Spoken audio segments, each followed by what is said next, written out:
Hari ini saya akan bicara tentang tabernakel perjanjian baru. Saudara, ini satu pesan yang indah. Saudara siapkan otak saudara untuk bermetanoia. Saudara, hati kita tidak perlu metanoia, tetapi pikiran kita perlu bermetanoia.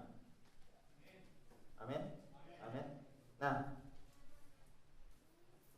sedikit saya mau bicara tentang tabut perjanjian. Saya pernah khotbah beberapa bulan yang lalu tentang tabut perjanjian. Tabut perjanjian, atau kalau di 1 Yohanes 2 ayat 2 itu dikatakan mercy seat. Tabut perjanjian itu ada 3 isinya. Yang pertama itu adalah loh batu.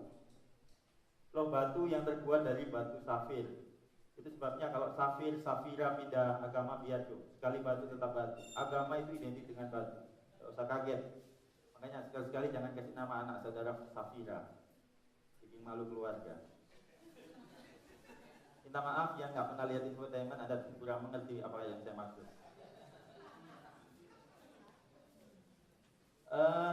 Iya. Di tabut perjanjian itu ada 2 loh batu.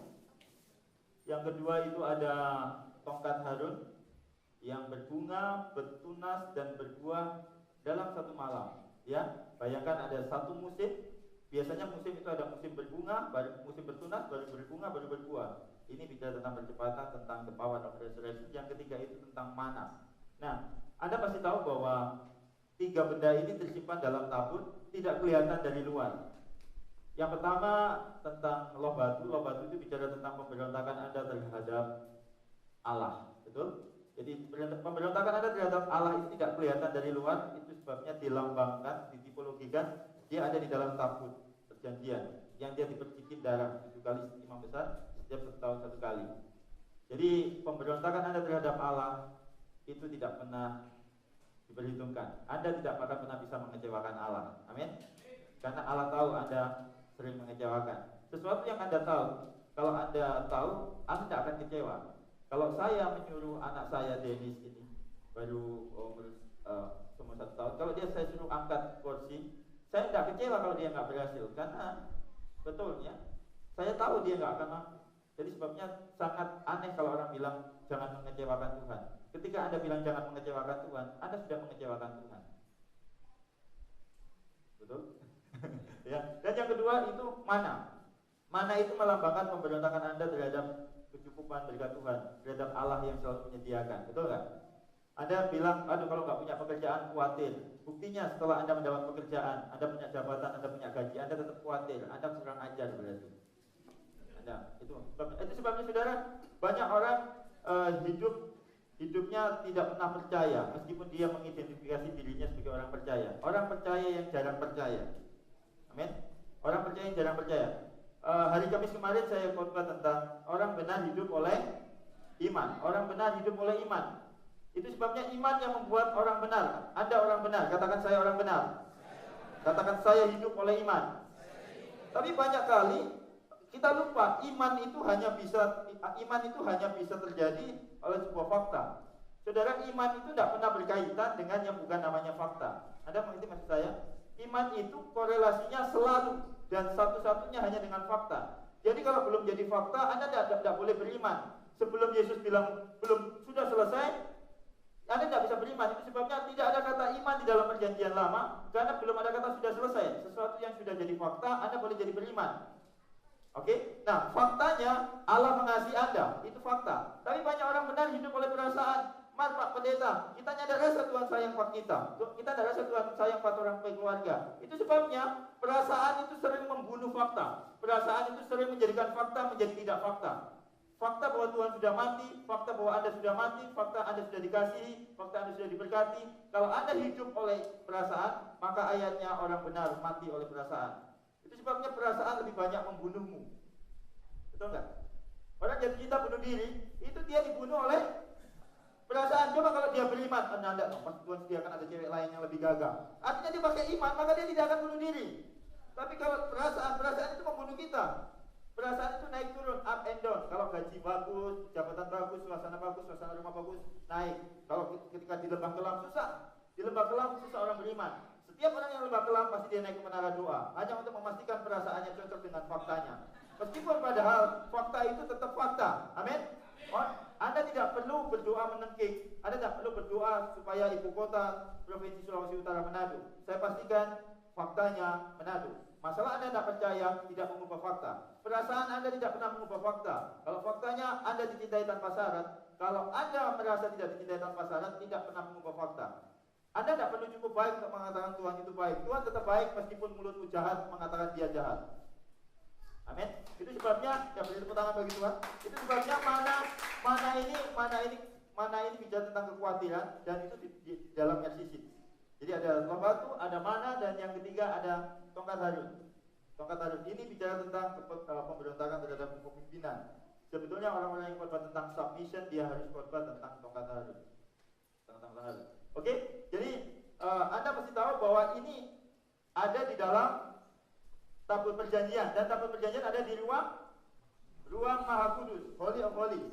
Makanya kita tidak pernah menyanyikan masuk ruang Maha Kudus. We are Holy of Holies. Kita akan coba ini. Nah, saudara, coba lihat. Tabernakel itu terbagi dari 3. Perhatikannya terbagi 3. Yang pertama itu halaman. Kalau Anda halaman, maka Anda akan mendapatkan yang pertama itu mezbah korban bakaran. Mezbah korban bakaran, baru nanti ada kolam pembasuhan. Itu ada di halaman. Dan setelah itu, bagian yang terpenting itu 2 tempat ini. Ruang kudus, Holy Place, dan ruang Maha Kudus, Holy of Holies. Nah, tabut perjanjian itu ada di ruang Maha Kudus. Ada mengerti? Nah, saya review sedikit. Nah, kalau Anda di ruang kudus ini ada kaki dian, ya. Kaki dian ada berapa? Tangkainya ada 7. Ada 7. Sebabnya kenapa Kejadian 1 ayat 1 itu ada 7 kata. Bereshit bara Elohim et asamayim ham eretz. Jadi 7. Dan 7 tengah-tengahnya itu yang keempat. Itu sebabnya lilin yang di tengah itu tidak boleh mati. Kalau Anda membaca 1 Samuel pasal 1 pasal 2, lampu rumah Allah ketika Samuel terbangun belum padam, itu yang di tengah. Bukan 7-7-nya nyala. Yang di tengah yang nggak boleh padam. Artinya meskipun semangatmu padam, tapi Yesus dalam hatimu nggak pernah padam. Alasan kenapa Yesus bangkit supaya engkau tidak pernah mengubur mimpi-mimpimu. Amin. Kalau dulu mungkin dulu waktu Anda SMP pernah nulis cita-cita jadi menteri, jangan kubur. Kalau Anda sekarang pengangguran, Anda akan tetap jadi menteri. Amin. Jangan pakai perasaan. Untuk menulis cita-cita Anda perlu iman. Amin. Gantungkan cita-citamu setinggi salib, supaya ketika kau jatuh ada yang memegang. Jangan jatuhkan cita-citamu setinggi langit. Hanya padi yang memandang ke langit. Hanya padi yang bilang tetaplah jadi bintang di langit, tapi tidak tetaplah di salib. Amin. Buktinya drummernya itu kan Flippo. Nah, saudara, ada lihat. Jadi di halaman itu ada mezbah korban bakaran, terus ada kolam basuhan, dan tabernakel ini menghadap ke timur. Semua yang di Alkitab itu melambangkan tipologi. Saudara, tabernakel itu tipologi tentang Yesus yang luar biasa. Dari perlengkapannya, dari warnanya, dari perkakasnya, dari ukuran-ukurannya. Amin, saudara. Itu sebabnya tabut perjanjian itu melambangkan kehadiran. Kalau di tabut ini, Allah tinggal di mana? Di tabernakel ini. Apakah di halaman? Tidak. Allah tinggal di ruang kudus? Tidak. Allah tinggal di ruang Maha Kudus dan tinggal di tabut perjanjian. Makanya kalau turun itu tiang awan, tiang api itu Shekinah glory itu kayak asap.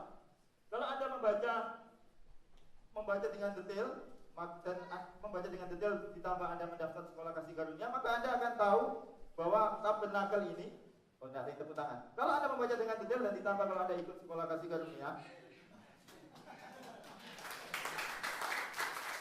tabut itu lambang tentang Yesus. Di perjanjian lama tipologi. Kalau Anda membaca Yosua pasal yang ketiga dibilang ini, Yosua 3 ayat 3 sampai 4. Kalau sebelum menyeberang sungai Yordan, maka tabut harus memiliki 2000 jarak, 2000 hasta. Satu hasta itu dari elbow siku, dari sari siku sampai ini satu hasta. Dia 2000 hasta, kekuatan bahwa 2000 tahun setelah Yesus mati akan ada zaman anugerah. Itu sebabnya yang pertama kali menyeberang sungai Yordan itu bukan pasukan, bukan orang-orang Israel, tapi tabut perjanjian. Dan tabut perjanjian Yosua pasal 3 digenapi di Matius pasal 3. Tabut itu dibaptis di sungai Yordan. Itu sebabnya Anda mesti mengerti. Itu simbolisme Yesus Kristus. Jadi kalau Anda belajar dari segi warna, dari segi segala macam, nanti saya minggu depan saya akan khotbah berseri. Saya lagi mendesain baju imam besar supaya tidak ada tabrakan, supaya Anda mengerti bahwa dari semua detail sampai warna, sampai jumbai, sampai urim tumim, semua itu melambangkan tentang Yesus Kristus. Amin. Itu sebabnya di ukurannya Itu sebabnya kalau ini ukurannya 20 kali 10 kali 10, kalau ini 10 kali 10, 10 lebar, 10 tinggi, 10 panjang. Jadi sangat 10, 10, 10, 10. Itu sebabnya itu 10 kali 10 kali 10 sama berapa? 1000 tahun. Jarak dari Gunung Sinai sampai Yesus mati 1000 tahun. Itu sebenarnya ruang Maha Kudus itu 1000 tahun dari sini hitungannya, ukurannya. Sampai ukurannya itu melambangkan sesuatu. Panjang 10, lebar 10, tinggi 10. Tapi kalau ruang kudus panjang 20, tinggi 20, lebar 20. Berapa itu? Berapa? Yang suka hitung-hitungan utang itu loh. 20 kali 10 kali 10 berapa? Berapa? 2000. Itu sebabnya Yosua 3 ayat 4 ada 2000 hasta jarak antara tabut. Tidak bisa, itu bicara tentang kematian. Makanya the real tabernacle itu digenapi ketika Yesus dibaptis Sungai Yordan. Soalnya kita tidak perlu menyeberang Sungai Yordan karena tabut yang asli, the real act of covenant sudah di dalam itu, sebabnya tidak masalah. Amin. Oke, saya kasih maju sedikit. Nah, ini gambaran lebih detail. Nah, kalau Anda melihat ruang kudus, maka di sini ada 3 benda. Ini yang saya bilang menorah, orang bilang menorah, kaki Dian, ya. Bukan Dian punya kaki, tapi kaki Dian. Ya, jangan yang ada namanya Dian. Oh, masa kok kita pakai kaki dibawa-bawa kaki Dian. Yang ini adalah kaki Dian melambangkan akulah terang dunia, Yesus terang dunia. Amin. Ini roti, meja roti, maka Yesus adalah roti kehidupan. Dan ini mezbah dupa. Dan ini ada kain tirai, tebalnya segini, saudara. Yang pasti nggak dibeli di Gunung Langit, tapi tebalnya segini. Dan tirai ini terbelah ketika Yesus bilang sudah selesai. Terbelah dari atas ke bawah, membuktikan bahwa yang membelah itu seseorang yang ada di atas. Artinya ruang kudus sama ruang maha kudus sudah tidak ada lagi. Amin. Anda mengerti ruang kudus sama maha kudus? Ruang kudus sama maha kudus menjadi satu. Oke. Nah, saudara, baru jarak ini tidak ada, makanya dia membuka sebuah jalan yang baru. Anda mengerti jadian ini di tabut bicara ini. Dan Anda kalau melihat tabernakel kemah Musa itu menghadap kemana? Menghadap ke timur. Itu juga tipologi. Yesus dia misalnya menghadap ke timur, Adam dan Hawa diusir ke arah timur. Dan itu sebabnya orang-orang yang beribadah menghadap ke barat susah ketemu Yesus.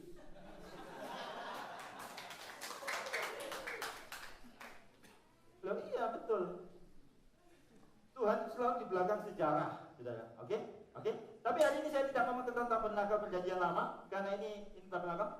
But tabernakel perjanjian lama sama perjanjian baru itu satu pola. Amin. Dunia ini diciptakan oleh satu pola. Ada banyak pola, saudara. Makanya kalau ada natural pattern, kalau pola natural, maka Anda akan ketemu radiknya yang sama. Contoh, prinsip suami mencintai istri sama dengan prinsip matahari mencintai bulan. Matahari menyinari bulan dan bulan tidak menyinari matahari. Sama. Amin. Anda mengerti? Sama, pokoknya sama. Anda kalau katakanlah Anda kalau mau jadi ahli semut, Anda kalau belajar kehidupan semut, Anda akan ketemu Yesus. Anda kalau belajar kehidupan lebah, maka Anda akan ketemu Yesus. Pengetahuan itu bring to Jesus, point to Jesus. Kalau Anda menekuni pengetahuan dan tidak ada berhenti di situ, Anda akan ketemu pohon kehidupan. Nah, saudara, ayat 1 Korintus 3 ini, ayat 8. Anda tidak tahukah bahwa tubuhmu adalah saya beritahu, tubuhmu adalah bait Roh Kudus yang diam di dalam kamu. Roh Kudus yang kamu peroleh dari Allah dan kamu bukan milik kamu sendiri. Sebab kamu telah dibeli dan harganya telah lunas dibayar. Saya bersyukur saya punya Yesus dengan prinsip cash and carry. Meskipun saya tahu banyak orang yang suka kredit, tapi Tuhan Yesus suka cash. Supaya Anda tahu kreditan Anda pasti suatu saat lunas. Orang-orang yang sering kredit tepuk tangan lebih ikhlas. Nah, malu kan Anda? Tidak malu, saya harus tepuk tangan. Tepuk tangan sama saya, teman. Oke. Jadi kita ini tabernakel God. You are just. Amin. Amin. Katakan begini sama dia. Kamu duduk sebelah gereja terbesar. Bilang sama kanan kirinya, Anda gereja. Kalau Yesus ada semakin besar pengenalan, Anda lebih besar. Jangan lihat perutnya. Sekali lagi bilang sama kanan kirinya, kamu duduk di gereja terbesar di Manado. Gak usah lihat di Bengkulu.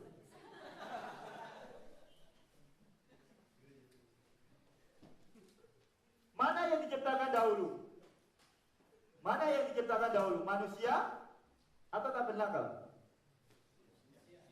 Manusia. Tabernakel kan berikutnya. Manusia itu Kejadian pasal 1, pasal 2 manusia. Tabernakel kan berikut. Tapi saya beritahu, manusia sama tabernakel yang nyiptain sama, yang desain sama. Betul? Betul? Kalau saya bilang manusia diciptakan dengan pola tabernakel, salah? Tidak, betul, sama. Tabernakel diciptakan manusia, itu saling menggantikan. Maka kalau Anda melihat kehidupan kita, Anda akan lihat apa? Portable tabernakel, mobile tabernakel. Anda akan melihat mobile temple of God. Amin. Gereja yang berpindah-pindah. Jadilah gereja yang berpindah-pindah, yang bergerak, ya. Amin. Anda boleh ke Mantos, Anda boleh kemana-mana, boleh, tidak apa-apa. Gereja, saudara, ketika gedung ini dari jam 10 sampai jam 12 kita pakai, ini menjadi gereja. Kalau mungkin hari Senin disewa oleh perusahaan apa yang urusan mungkin yang lain-lain, dia bukan gereja. Di mana satu tempat Anda masuk itu jadi gereja. Because Anda mengerti maksud saya? Ada yang menyebabkan sebuah tempat jadi gereja. Kalau Anda masuk Inul Vista dan Anda menyanyikan doa, itu maka Inul Vista menjadi gereja. Gereja Inul Vista. GIV. Gereja Inul Vista. Amin. Kalau Anda di food court, di food village Mantos village food court, maka itu jadi gereja. Amin. Amin. Itu sebabnya kita di gereja. Nah, polanya sama. Itu sebabnya kalau Anda melihat manusia itu terdiri dari 3. Di mana ayatnya Pastor 1 Tesalonika 5:23? 1, 2, 3. Semoga Allah damai sejahtera memutuskan kamu seluruhnya, dan semoga roh, jiwa, dan tubuhmu terpelihara sempurna dengan tak bercacat pada kedatangan Yesus Kristus Tuhan kita. Ingat, tabernakel ada berapa bagian? 3. Tuhan tidak berdiam di tubuhmu, Tuhan tidak berdiam di jiwamu, Tuhan berdiam di dalam rohmu. Your spirit is God's dwelling place.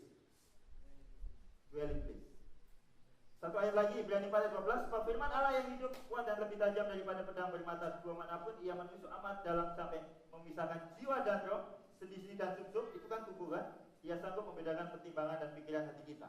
So, jadi kita manusia itu 3. I am spirit, I have soul, I live in body. 1, 2, 3. I am spirit, I have soul, I live in body.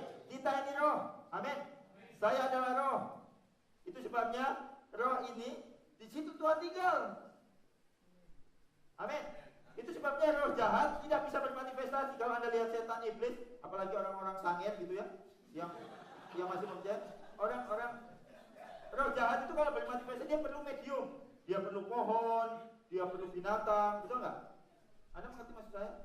Apa bedanya roh jahat sama roh kudus? Roh jahat, saya sering melayani pelepasan. Sudah kalau ada roh jahat dalam diri seseorang, dia kalau roh jahat itu melemparkan orang itu ke tembok, dia lempar. Wah, orang itu nggak sadar. Nanti kalau setelah dilepaskan dia baru sakit-sakit.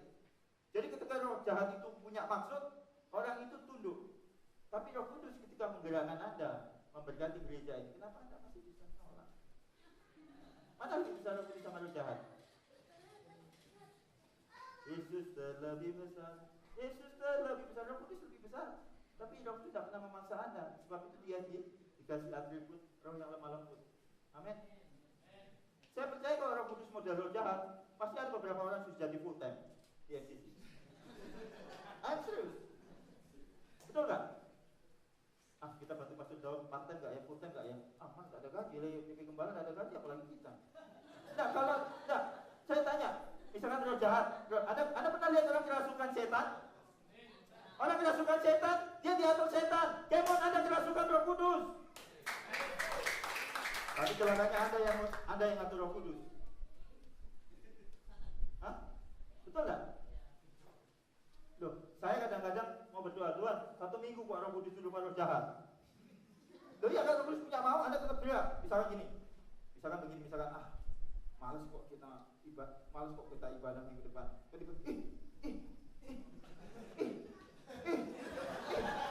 Oke, kalau gitu, loh, nggak bisa nggak? Loh bisa, saya pikir nggak bisa. Hah? Loh jangan ketawa, nggak bisa. Loh, roh jahat itu lebih sadis. Pernah lihat orang kerasukan setan? Dia terbanting-banting itu. Kadang-kadang kalau pelayanan dari jam 9 pagi sampai jam 3 sore terbanting, wah, coba darah-darah. Nanti dilepaskan dia baru rasa. Kalau Roh Kudus lupa roh jahat, saya percaya itu penerima tamu. Oh dia, makanya kita lebih relax. When you rest, Roh Kudus bisa kerja. Anda bukan robot. Amin. Oke, mari kita lihat. Lihat tabernakel itu ada 3 bagian.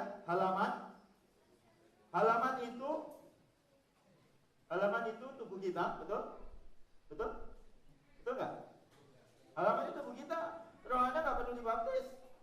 Your spirit is the holy of holies. Allah tinggal di dalam tabernakel, dan tabernakel di ruang Maha Kudus. Dan ruang Maha Kudus dari kita daun ini ada daun ini kan 3 bagian, roh, jiwa, tubuh. Makanya saya nggak fokus di jiwa. Saya tidak pernah mengkorbankan jiwa karena Tuhan ada tinggal di situ. Imanmu ada di hatimu, bukan di otakmu. Makanya ada susah kalau beriman sambil percaya. Kita ingin percaya Tuhan, mas kita nggak bisa mengerti Tuhan. Tidak bisa. Memang untuk percaya Anda tidak perlu mengerti. Betul nggak? Knowledge, pohon pengetahuan itu ada di jiwa, tapi pohon kehidupan itu ada di. Nah jiwa. Nah saudara lihat, tabut perjanjian Allah itu tinggal di ruang Maha Kudus. Itu sebabnya pola yang Allah itu menciptakan tabernakel dengan pola yang sama dengan ciptaan manusia. Makanya itu Allah memilih tinggal bukan di jiwa. Makanya Allah tidak bisa merasakan. Kan jiwa bicara tentang perasaan, kemauan, kehendak. Kadang-kadang Anda nggak rasa. Nggak mungkin. Kalau Allah tinggal di jiwa, maka saya setuju kalau saya jadi motivator. Iya, Allah itu tinggal di roh. Karena your spirit is the holy of holies in new covenant. Amat ruang Maha Kudus. Itu sebabnya ruang Maha Kudus, di situ Allah tinggal. Itu sebabnya kenapa nanti kalau kita ke surga, tubuh pergi, halaman pergi. Anda tahu yang dibaptis sekolah pembasuhan kalau di tabernakel di halaman apa di mana? Di halaman. Makanya nggak usah ngurusin mau baptisan selang, mau percik, mau baptisan bendera, mau baptisan selang pemadam kebakaran, sudah juga. Amin. Amin. Nah, kalau jiwa, itu sebabnya jiwa itu mewakili kita, saudara. Mesbah dupa, roti, dan kaki dia. Itu jiwa. Nah, saudara kalau lihat ini, sama persis. Karena yang menciptakan sama. Saudara pernah nggak berpikir bahwa kamu adalah bait Allah? Gimana? Di sini, kalau anda bilang di mana? Saya tanya, Allah kan kayak ada anak guru sekolah minggu tanya, adik-adik ini kakak kebetulan gantiin kakak yang satunya ada sekolah minggu, kita mau tanya, ayo anak-anak kita, Tuhan ada di mana? Kok yang di depan diangkat tangan, saya kak, Tuhan ada di hati saya. Nah betul, karena pintar, pasti karena orang tua kasih ajar betul. Yang tengah bilang, saya kak, yo, anak bilang, Tuhan di mana? Tuhan ada di gereja. Betul juga, Tuhan ada di gereja. Yang belakang, ya yang belakang. Kita, Tuhan ada di surga. Ah betul juga, kan Nabi Mama ajar bagus. Bang ini ada satu bandel lagi duduk paling pojok, gitu kan? Kakak, Tuhan ada di mana? Tuhan ada di kamar mandi. Hah? Gimana bisa begitu? Kemarin gua mau pintu-pintu pagi kita, waktu kita main air. Ya Tuhan, lama sekali dalam kamar mandi. Tuhan ada di kamar mandi. Sekarang kalau saya tanya, Tuhan Yesus ada di mana? Ada di tubuh Anda? Ada di tubuh Anda? Jawab. Ada di tubuh? Jawab. Ada di tubuh Anda? Itu mah. Ada di jiwa Anda? Saya tanya lebih detail. Ada di perasaan Anda? Makanya Anda tidak selalu bisa merasakan Tuhan. Karena Tuhan tidak bisa rasa. Kita rasa Roh Kudus di tempat ini. Ya, mulai merinding. Roh Kudus sih pasti, kalau enggak, kalau malaikat Michael sama Gabriel pasti suruh turun. Mari kita hening sejenak. Holy Spirit. Tadi apa? Roh Kudus hadir. Banyak orang, nah. Dan Roh Kudus seperti angin yang sepoi-sepoi. Ya, harus kipas-kipas sebelah kita loh. Bagaimana dah rasa? Ini kipas angin ada 3. Nggak bisa, manifestasi bisa begitu, tapi nggak selalu begitu. Apa Roh Kudus ada di kemauan? Ada di Roh Kudus tinggal dalam roh Anda. Katakan Roh Kudus sama roh kita jadi satu. Anda mengerti? Roh Kudus sama roh kita jadi satu. Ingat, di perjanjian baru, ruang Maha Kudus sama ruang kudus terbelah jadi satu.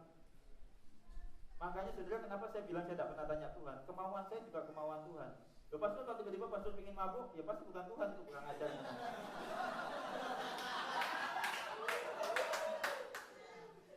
Betul nggak? Kita mau tanya Tuhan, mau gabung MC tanya Tuhan. Sudah, coba usah tanya Tuhan. Kalau masuk neraka boleh tanya Tuhan. Oke, saya ngomong tentang roh. Roh itu, makanya kita pakai iman itu di roh. Anda mengerti? Dan jiwa itu mind, emotion, will. Ini mewakili. Jadi tiga benda di ruang kudus, mezbah dupa, meja roti, dan itu mewakili tiga.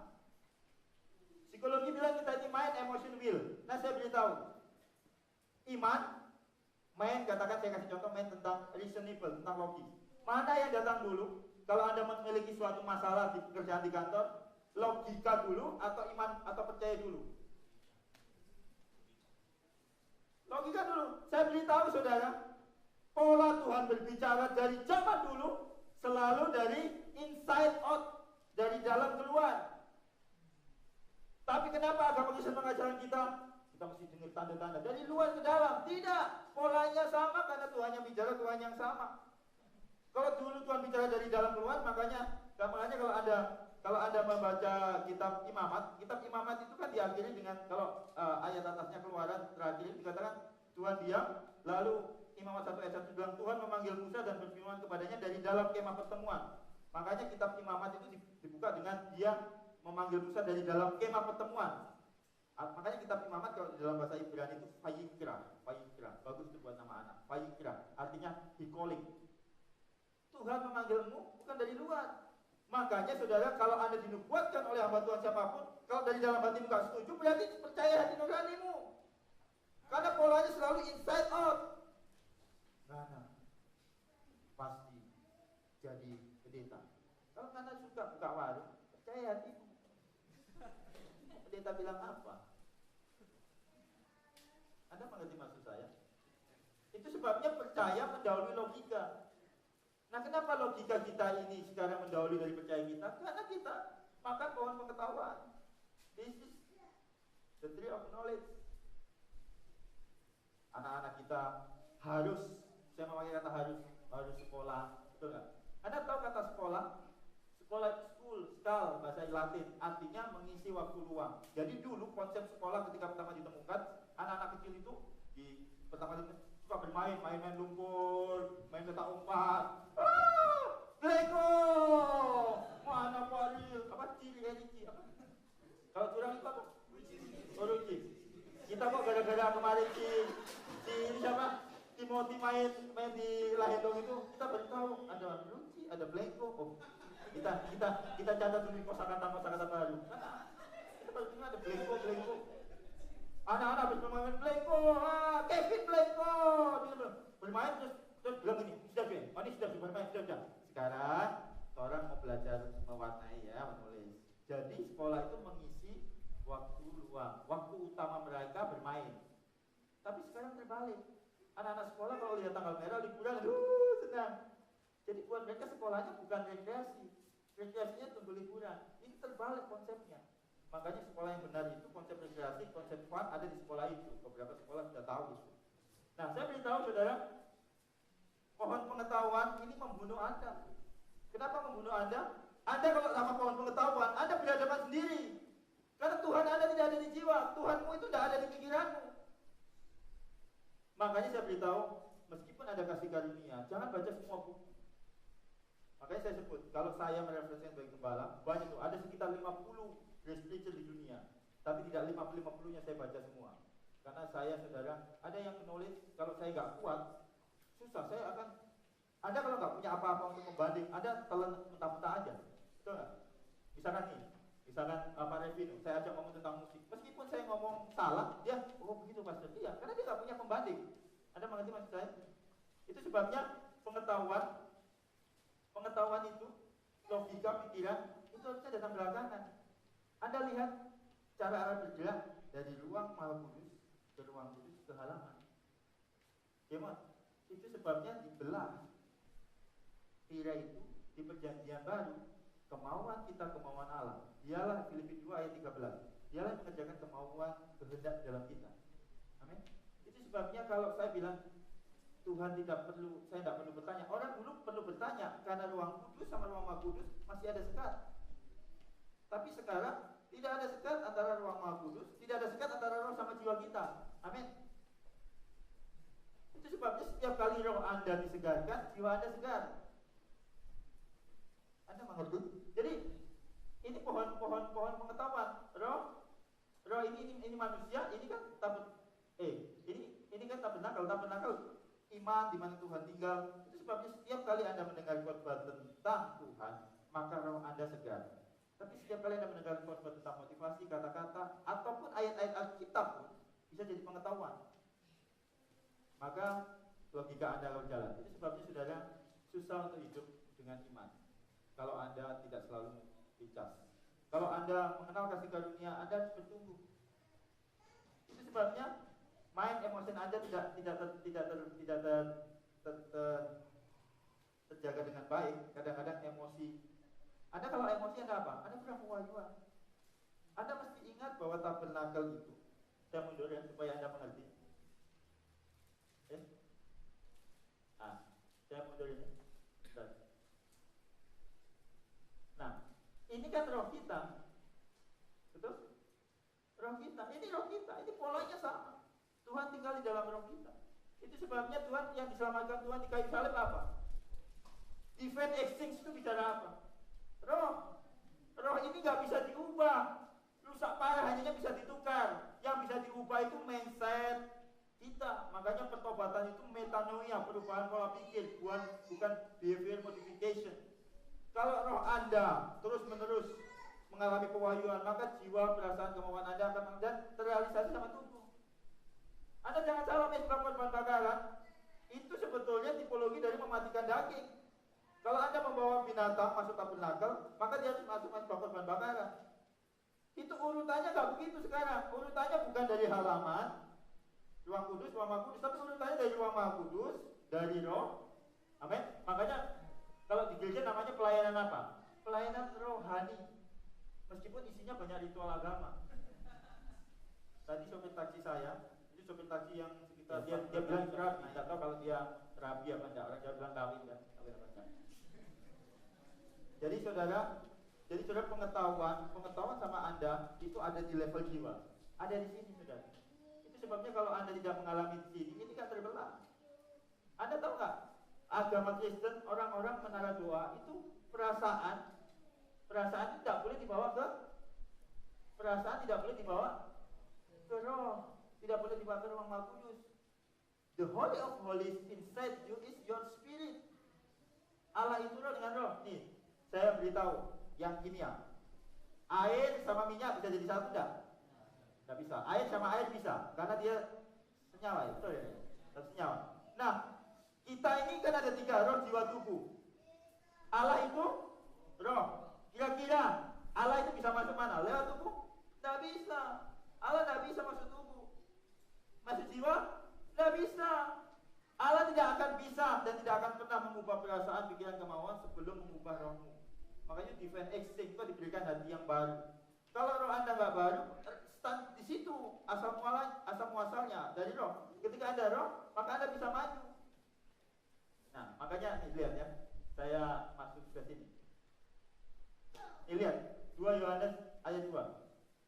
Beloved, dia memanggil kata orang-orang yang dikasihi. Anda kalau mengasihi seseorang, jangan mengasihi jiwanya. Kasih dia as human being. Because we are human being, that's why we call I am spirit. Betul nggak? Kita bukan human doing, makanya kita bukan makhluk pekerja. Amin. Meskipun Anda nggak kerja, makanya Tuhan bilang lihat burung di udara. Dia bukan dalam bentuk bukan human doing, tapi dia dipelihara. Artinya betul, orang percaya itu hidup oleh perkataan firman Tuhan. Nah, beloved, I wish above all that thou mayst prosper and be in health even as thy soul prosper. Jadi saudara, kalau Anda